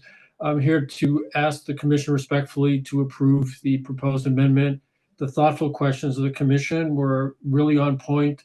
The one thing I would add is that going forward, having a net zero and compliant building is going to be a competitive advantage. Tenants and owners are looking for this kind of green living space. And so I think you can confidently approve this and not be super concerned about the underlying economic impact. Thank you. Thank you, Frank. That's it, Mr. Chairman. All right, thank you, Jeff. We'll now close out this portion of the hearing and enter our business session. Questions, comments, motions? I guess I'll just start, Jay, by saying, like, I again, just to, not to repeat what I said already, but I think I'm very much in support of moving to net zero and positive environmental building standards over a period of time that we're already moving to. But I'm a little bit concerned on most of the presentation, and much of the testimony is too focused on talking points that are vague and not enough on the actual math and impacts in the short term of how this is going to create unintended problems with some of the other issues we're facing as a city. And I think principally, if you already look at City of Boston emissions per capita, we're already a leader. We are a leader. We already are enacting things through Berto and these other things that are moving us forward in that positive direction. There are secondary issues like the greening of the grid in the first place that have to happen prior to this really driving material impact in terms of environmental positive impact. And so I'm just worried that we're, again, trying to be perfect on a small slice that doesn't drive material impact in terms of the environmental impact, and is going to increase costs that will, if we're preventing 1 or 2 or 10 or 20 projects over the next 3 to 5 years from being built that we need, that's going to have a much more severe negative impact to solving the crisis that we have than the benefit that would be done by this policy. So again, me personally, I agree. I want to move these things forward. I agree. In my own homes going forward, I would never choose to install, a carbon. I would try to be, but we've got to actually do the math here and not just rely on talking points that sound nice, but do the math here and say, what is the cost benefit analysis of this policy? Thank you, Michael. I agree. Any other questions, comments? Yeah, I do, Jay. Go ahead. I agree with Michael's comments. I have just over the weekend, I was listening to a podcast on the Big Dig, and if you haven't listened to this podcast, it's absolutely fascinating. But one thing that it reminded me of was what Boston was like when I first came here in the mid '70s. And after that, and this great Massachusetts miracle. I mean, Boston wasn't always the vibrant, wealthy, growing city that it is today, or that it has been before the little slowdown that we're in. And what if all of this is, I'm with Michael in that I agree that we need to get to net zero carbon, but the concern is that if this really, it doesn't cost anybody anything, why do we need to put this requirement in our zoning? People will do it because it makes good economic sense, because they know they have to get there. They have to meet Berto over time. And so again, we feel like we have to force everything. Berto already does that. I don't find myself getting to the point where I would support this action. I also had one other question comment. I read Councilor Flynn's comment letter and the concern about whether, we had a relatively short time of to get this out to the public and get public comment. Did we really do enough in that regard? I don't know. I guess this isn't the question part, but I do have, after reading that letter, I did have some concern on that part as well. Thank you, Drew. Although I would guess, I think one of the things that I took away from this whole process, in hearing the presentation today, is this policy has been discussed for a long time, Drew. And I agree that on paper, this looks like a very short public process, but I think there has been a lot of public discussion of it for an extensive period of time through city councilors, through the planning department. I agree. Should we have had more public hearings? Office hours to me don't make it easy for the public to dial in. So good lesson learned there, but I think I got comfortable over the last bit of time. And actually, when you read Councillor Flynn's letter, he is very much in support of this. It's more of just the process of, has it been vetted enough so that could it have been better? I do think that it's clear to all of us that this has been a policy development that's taken a long time and involved a lot of input from a lot of factions. And knowing NAIOP was involved in this too. I mean, this is not something the development community hasn't had a chance to weigh in on. And I think that to the extent that new buildings really in great extent are being built as close as possible to this, I'm not sure that this creates significant blockers to development. Hearing that affordable housing testimony just now was a little concerning, because if you do have someone that all of a sudden says, where am I? Now I have another gap I have to close. Those are the unintended consequences that I think we have to have an antenna up here and make sure that there are, I think, hardship provisions in here. I saw there have to be ways that we have to work to get the housing built. But I think by and large, this zoning proposal has been developed over a long period of time in our city's processes that involve city council and the BPDA and planning. And so I've gotten comfortable with it. And I think that it's the PV, the present value and the cost benefit. I think that it makes more sense to do it now and push new buildings to just be compliant, and it's going to cost more without question. But I think we have to get there. So. Yep. And Jill, I appreciate that point of view, but the problem is that there are a lot of gaps that are virtually impossible to close. And while I appreciate the risk that Millennium Partners is taking with their massive projects and the incredible work they've done through the city, and they're in support of this, those projects are at the scale where this actually can make sense. They don't have the same kind of gaps as opposed to like a 50 or 100,000 square foot project that is having an incredibly difficult time closing those last small percentage gaps to actually get projects moved. I mean, even if you look at Suffolk Downs, they can't even do the project now. I mean, I know they're not falling under this new compliance, but they can't even get shovels in the ground because it's unfinanceable right now.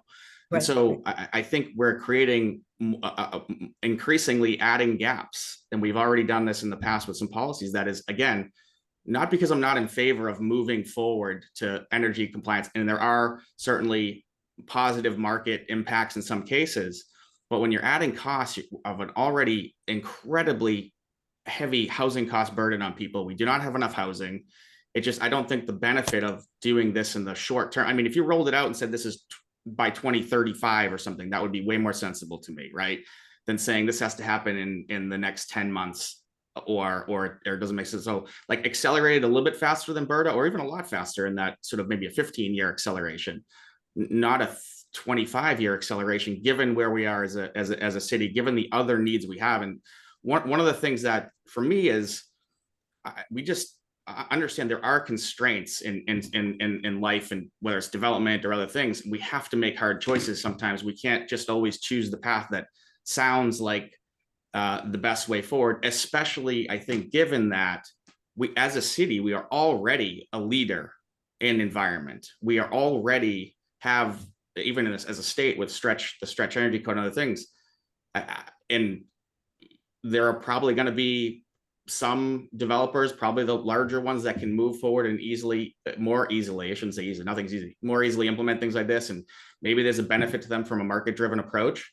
But I am very, very, very concerned that we're going to very much discourage and prevent the 50,000s and the 100,000 square foot projects from getting built, which is those types of things that are adding the absolutely necessary housing stock and other projects in the city right now. And so I don't want to be I'm definitely not anti-environment. I am very much a believer that we have to do the things that are necessary to improve the climate.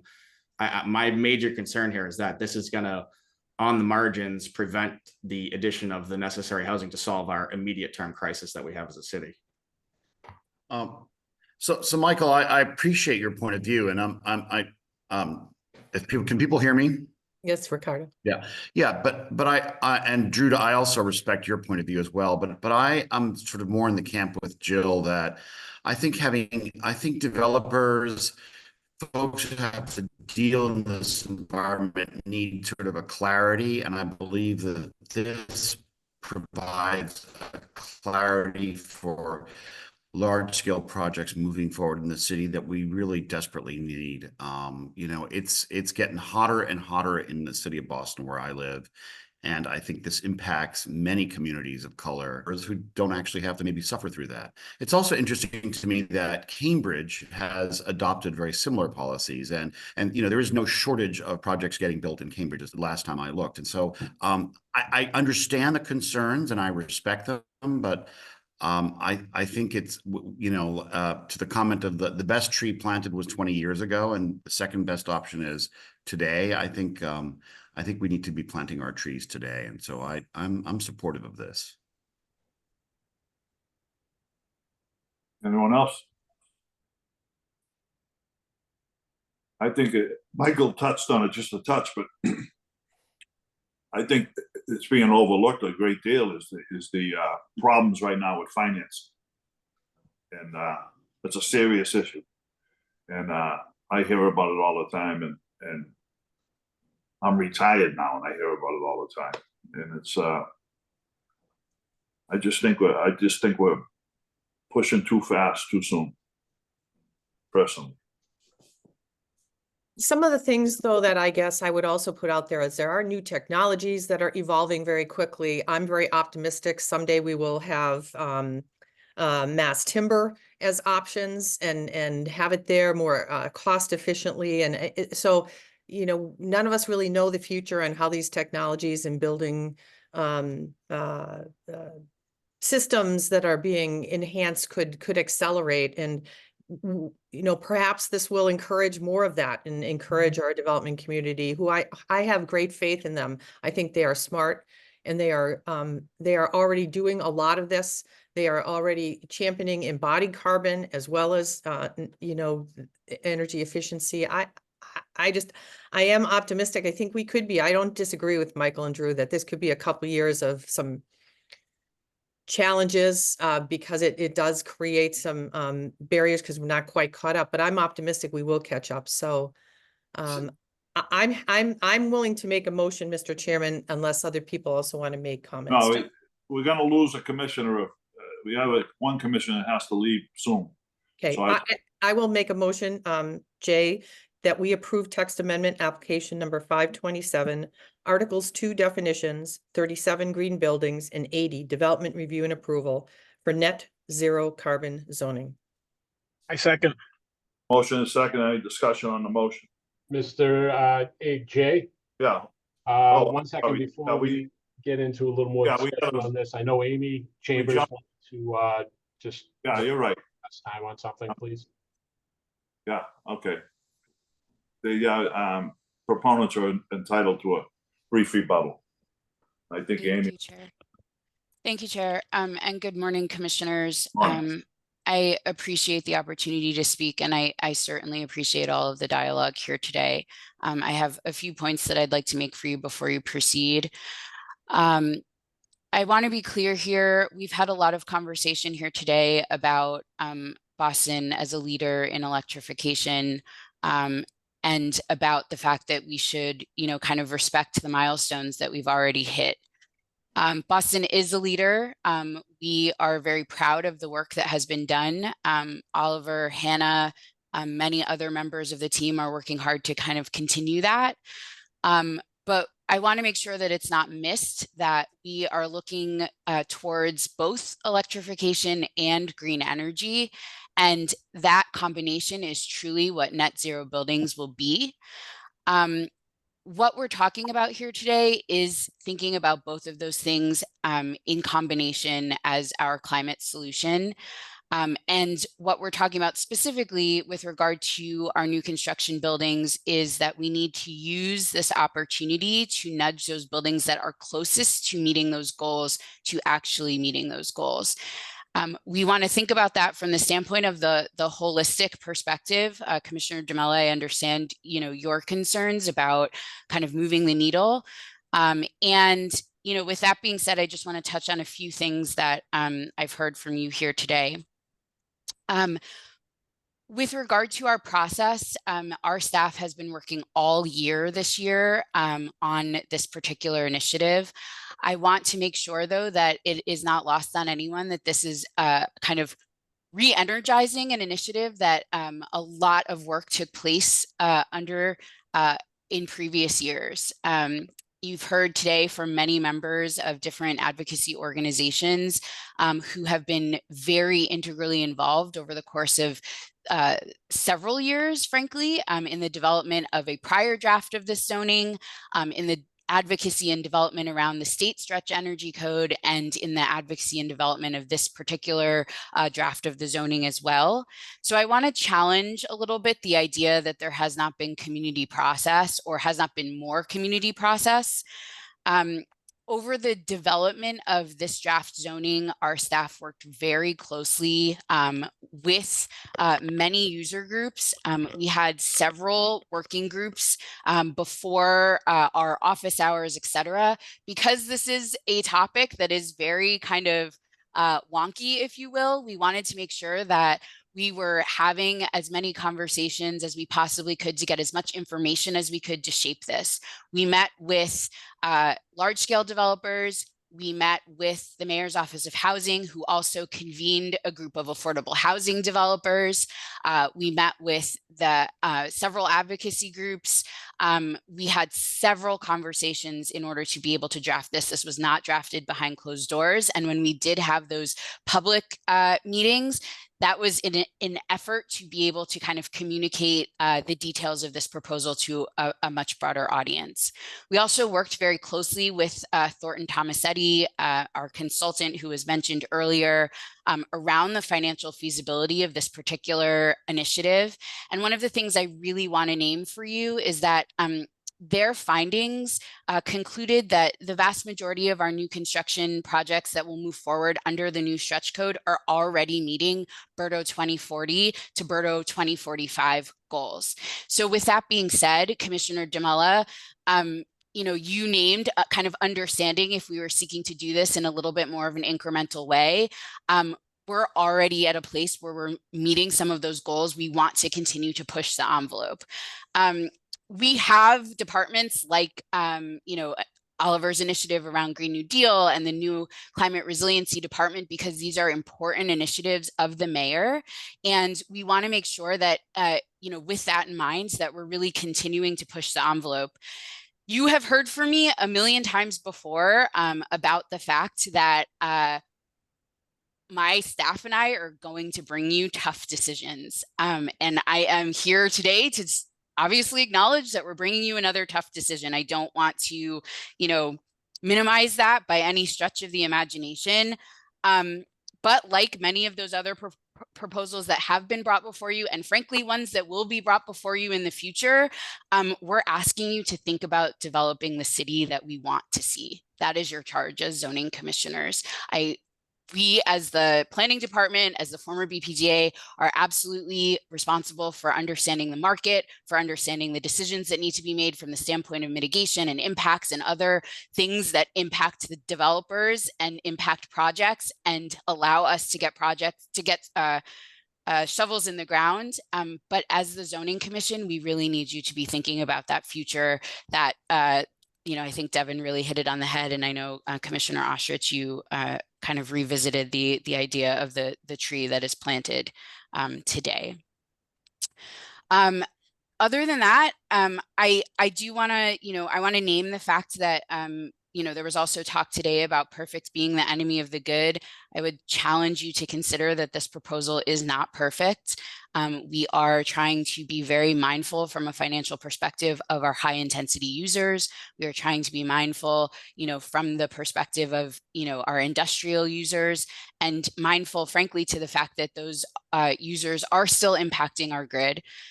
We also want to make sure that, you are just thinking about the fact that we have put forward a timeline that is also not perfect. I'm sure I'm speaking for many of the advocates on the call today when I say that, that was a huge point of contention. Folks want to see us greening our grid sooner. We are seeking to do this with our lowest hanging fruit, our new construction buildings that are developing again under the stretch code. We are seeking to do it in a way that we're providing opportunity for those projects to be forward looking. We are seeking to do it in a way that provides those projects time, but we are seeking to do it. And I think at the end of the day, that's not a talking point. This is something that is very, very impactful and will be very impactful to our city in the future. The stretch code is definitely getting much of this work done already. And, as we noted, this is something that will be a cost savings to projects who will have to retrofit in the future.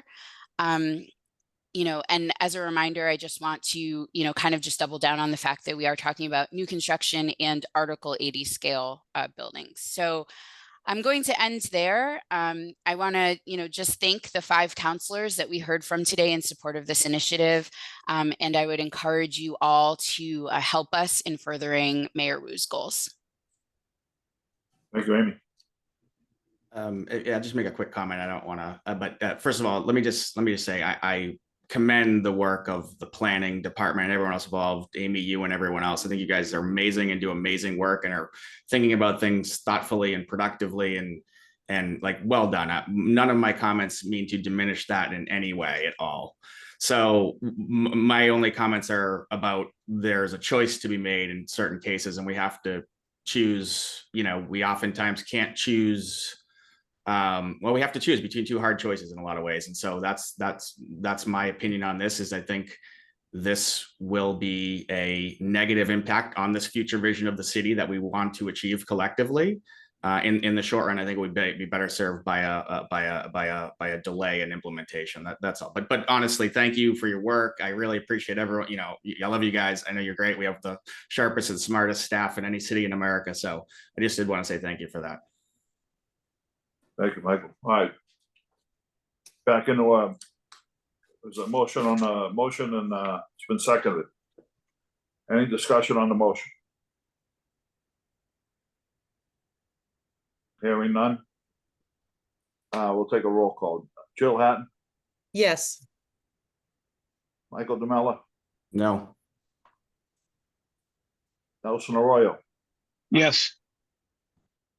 David Ma, No.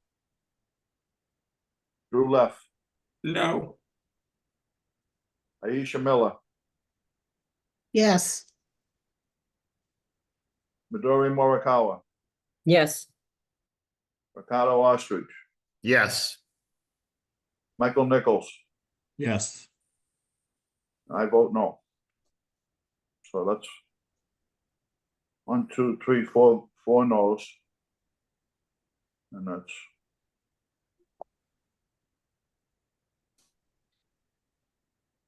So that motion does not carry. 1, 2, 3, 4, 5, 6, 7, 8, 9, 10. No, 6 to 4. 6 to 4. Motion did not carry. Thank you, commissioners. We have another hearing.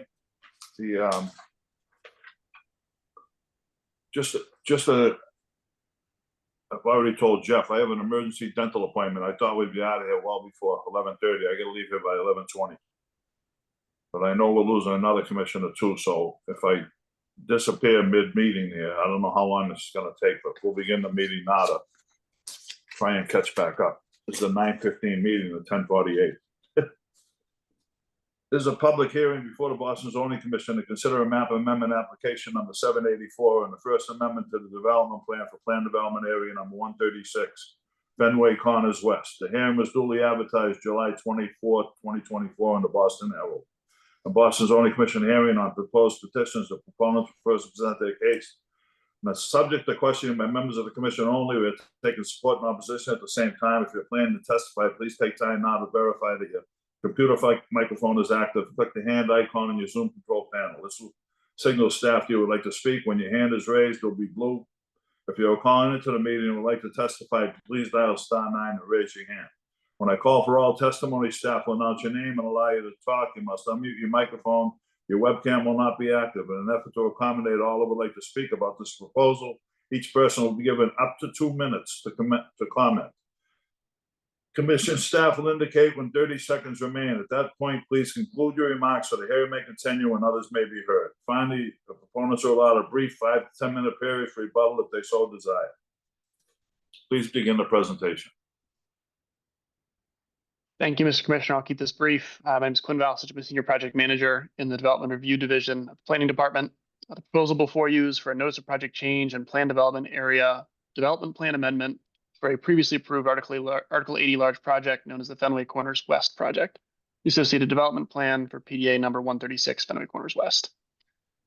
The proposed change and amendment will will add one parcel along Brookline Avenue to the PDA and project area, filling in a missing tooth from the original approval, adding about 5,500 square feet to the land area and about 38,000 square feet of gross floor area.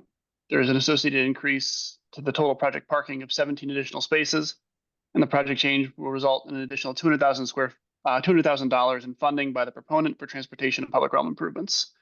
I now turn it over to my colleague Ella Wise from the Zoning Compliance Division to discuss the planning context to consider in the review of this project. Thank you. Good morning, commissioners. Thanks for your time. Sorry, did I hear something? No, go ahead. Okay. My name is Ella Wise, and I'm the planning review planner assigned to this project. Next slide, please. Shown here is the site map of the already approved Fenway Corners PDA. As you can see, the proposed amendment, which is highlighted here in a darker turquoise, completes a missing keyhole in the Fenway Corners PDA, creating a more coherent stretch of planned development along Brookline Avenue.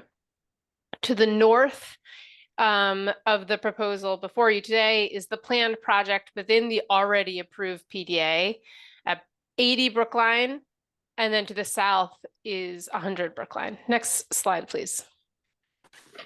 So the existing Fenway Corners PDA, as shown on the previous slide, provides important planning context for the amendment. And so does the Fenway Transportation Action Plan, which is currently underway. The action plan is a multi-year analysis and design process that will guide changes to Fenway streets and the public realm to ensure Fenway's transportation networks are safe, comfortable, and connected, especially given recent and planned growth. As documented in the approved PDA, the proponent has committed to work closely with the city to advance design solutions that are consistent with the goals and outcomes of the forthcoming action plan. Next slide, please. So the proposed project is within the Fenway Triangle Neighborhood Development Area Subdistrict, and this slide compares the key facts of the proposal to adopted zoning plans and policies. So the leftmost column summarizes the proposal, the middle, the zoning, and then the rightmost summarizes relevant planning or policy. Excuse me. In summary, the proposed project is compliant with the regulations for PDAs in the Fenway Triangle NDA subdistrict. So in terms of use, the first row, the proposed use of office, research lab, and retail is allowed or conditional, and a PDA can expressly modify the allowed uses. These proposed uses in the amendment are consistent with what has already been approved in the PDA. In terms of dimensions, the second row, the height of 125 feet and a 7 FAR is allowed by zoning. The street wall height and setbacks will be further refined in Article 80B, large project review. And importantly, the proposed project has committed to a 10-foot front setback to allow for wider sidewalks, an accessible bus stop and shelter, and street trees on Brookline Avenue, all of which were important to planning department staff. In terms of community benefit, the proposed project affirms the commitments to public improvements from the original PDA, and then adds an additional $200,000 for transportation improvements. With that, thank you very much, and I'll turn it over to the development team. Thank you, well. Thank you very much. Can everybody hear me? Yeah. Terrific. Thanks very much. Good morning, Mr. Chairman, members of the commission, Mr. Hampton. My name is Yanni Sippis with WS Development. And as always, it's both a pleasure and a privilege to appear before this commission.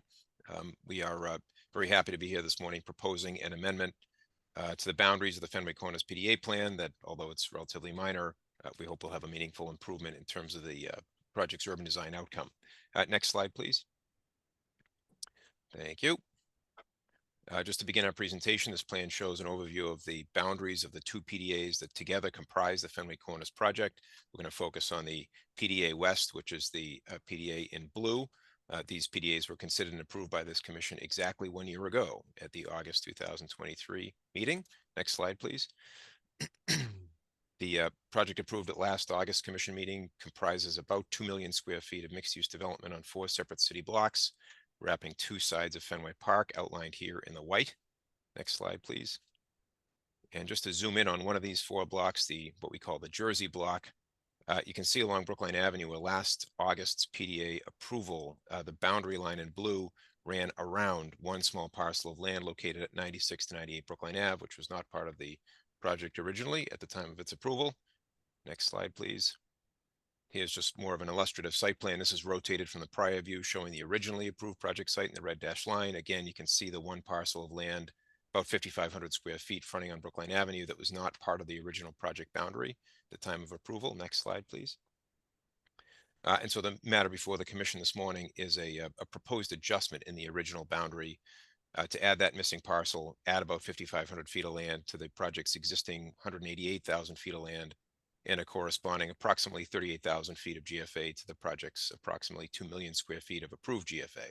Next slide, please. On this page, you can see the blue boundary has been adjusted, which now encompasses the land parcel outlined in the yellow dash, and all the dimensional elements of the proposed PDA amendment are consistent with the underlying zoning Article 66, as Ella mentioned. Next slide, please. Here's the corresponding illustrative site plan showing the new parcel proposed to be integrated into the overall site. A landscape plan for the project. You can see how it kind of completes the entourage there. Next slide, please. We have a few images kind of illustrating the current approval and then what the proposed amendment will mean. Next slide, please. Here's the existing condition at the corner of Brookline Avenue on the right-hand side and Jersey Street on the left-hand side, showing the existing building to remain and be built on top of. Next slide, please. Here's an image of the currently approved project showing the preservation of that beautiful building right at the corner of Brookline Ave and Jersey Street. But if you look just to the right of that new overbuild, that new building, you'll see there's a gap in the street wall of the building at the far right of the image along Brookline Avenue. We were showing a mural on what was going to be a blank party wall on either side of that. And then if you toggle to the next slide, please. Maybe we can just toggle back and forth a few times. Keep your eye on the right-hand side of the image, and you can see how the proposed PDA amendment will add that new continuous street wall along Brookline Avenue, so that you can see the difference between the existing approved and now the proposal. Thank you. And then the next slide. The benefits of adding this parcel also extend to the rear of the parcel, where there's an existing service alley. This is a private service alley that really does nothing to add to the public realm quality of the neighborhood. But in the future condition, on the next slide, please, we're going to transform that alley with the help of this parcel to a beautiful, welcoming public space with lots of little shops and food spots to create a very intimate pedestrian scale, that'll benefit this entire neighborhood and the development as a whole. Next slide, please. And so with that last image, Mr. Chairman, Commissioners, we conclude our presentation, and we hope the material helps to illustrate sort of the benefits, of the proposal. Thanks very much. I appreciate it. Happy to answer any questions. Thank you. All right. Any Any questions, comments? Can we take that presentation down, please? Thank you.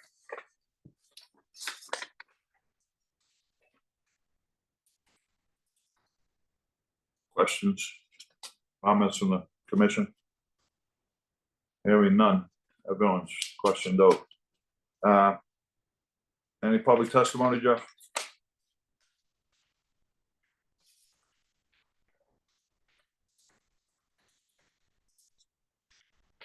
I have no raised hands, Mr. Chairman. All righty. I don't think there's any need for rebuttal. At this point, we'll close out this portion of the hearing. Go into our business session. Sure, I'm happy to jump in. I'm a longtime resident of Fenway, and this has been just a terrific project, well considered from the beginning, well managed by both the Red Sox and WS, wonderfully communicative with the community and responsive, and I think a real asset to the community in this area, the Fenway, and I think it'll have long-term positive implications for the neighborhood. So I'm delighted to make a motion to approve map amendment application number 784. First amendment to the development plan for plan development area number 136, Fenway Corners West. Second. Motion and second. Any discussion on the motion? I just want to comment that I think that bringing this final parcel into the PDA is so logical and creates a better project. So thank you for the development team for pursuing that little missing tooth.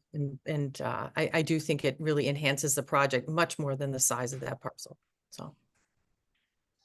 Thank you, Joe. Any other comments on the motion? Hearing none, we'll do a roll call. Jill Hatton, Yes. Michael DeMella, Yes. Nelson Arroyo, you still here, Nelson? Your medal left. David Ma, Yes. Drew left. Drew, Yes. Aisha Miller, Yes. Midori Morikawa, Yes. Ricardo Ostrich. Ricardo still with? He looks frozen. He's frozen. I'll come back to him. Michael Nichols, Yes. Ricardo, Yes. Yes. Yes. Ricardo, and I vote yes. So that's Yes. Yes. 9-0. Okay. Can you guys hear me? Yeah. Yes. Can you hear me? We got you. Every yes, you got 4 yes. Thank you all very much, commissioners. Have a good day. Thank you. Thank you. Congratulations. Thank you. Thank you very much. All right, good luck. Next meeting, Jeff? Next meeting is 9/11. Wow.